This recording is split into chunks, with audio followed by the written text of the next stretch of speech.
আর মনে রাখবেন প্রিয় ভাইয়েরা, দুনিয়ার জীবনে আমরা যাদেরকে নিয়ে বসবাস করি আর কি, প্রকৃত অর্থে তারা আমাদের আপন নন।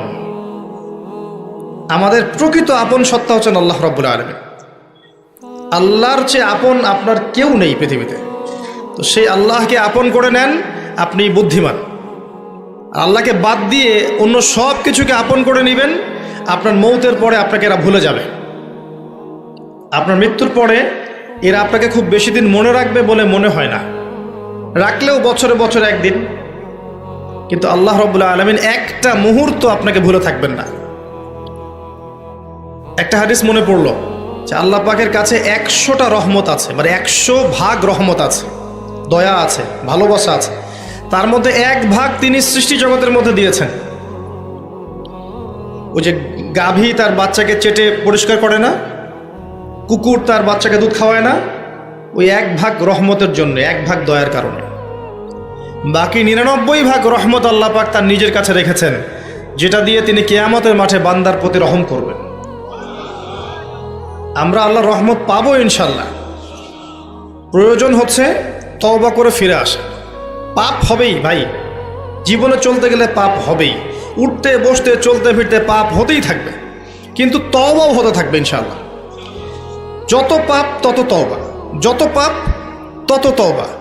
আপনি ঠান্ডা মাথায় এভাবে একটা কাগজ নিয়ে বসেন বাসায়, কাগজ নিয়ে বসে আপনি হিসেব করেন যে মনে করেন, অঙ্ক করেন, মনে করেন আপনার হায়াত 60 বছর, কথার কথা চলে গেছে 30 বছর, বাকি আছে কত বছর? 30 বছর। শেষের 5 বছর মাইনাস করেন। এই 5 বছর আপনি চাইলেও মনের মতো আমল করতে পারবেন না, ঠিক আছে? শরীরে শক্তি থাকবে না, আপনার রোগ ব্যাধি থাকবে, ডায়াবেটিস, ক্যান্সার, হার্ট স্ট্রোক ইত্যাদি। নাউজুবিল্লাহ, আল্লাহ পাক হেফাজত করুন। থাকতে পারে, সম্ভাবনা কি বেশি না? 25 আছে আপনার কাছে, 25কে আপনি মাস দিয়ে গুণ করেন, দিন দিয়ে গুণ করেন, দিনের হিসাব পাবেন, পাবেন না?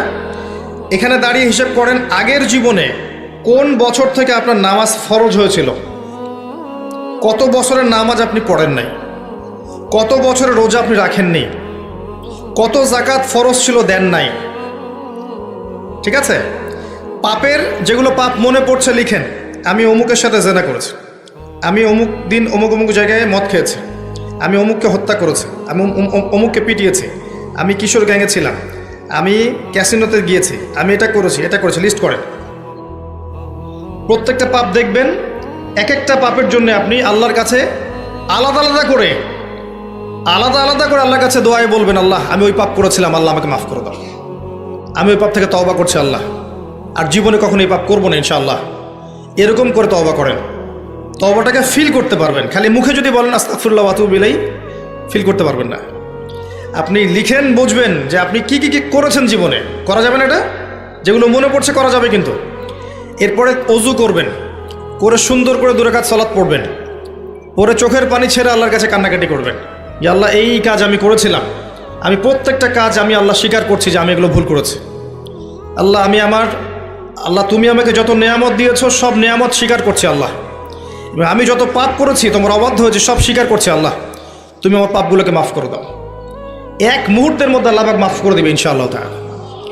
শুধু তাই না, আল্লাহ পাক বলেছেন যে আল্লাহ পাক এই